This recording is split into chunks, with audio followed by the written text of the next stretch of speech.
Pupunta tayo ngayon sa Parañaque City. May PPMS tayo ngayon. Ito nga pala yung PPMS natin ngayon. Volkswagen Jetta 2017. Check tayo ng air filter. Titingnan natin kung madumi na ba or malinis pa. Bale, ito, malinis pa.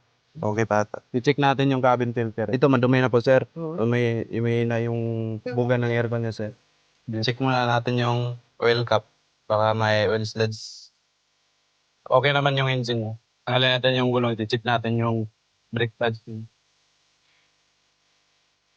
Ilihain natin para matanggal yung mga binibing pads. Ay, di-drain na natin yung langis. Tutuluin lang muna natin habang lilinisan natin yung brake. Okay pa naman yung brake pads mo kapag finish pa naman yung motor disc na. Tatanggal yung oil filter. Kakabit na natin yung bagong oil filter. 2015. Expired na. Pero makapagpapasidira ng ginagamit. Lagay na tayo ng langis dito. Fully synthetic. Paano naman yung baterya, sir? 98%. Book now at mechanico.ph. We go to you anytime, anywhere.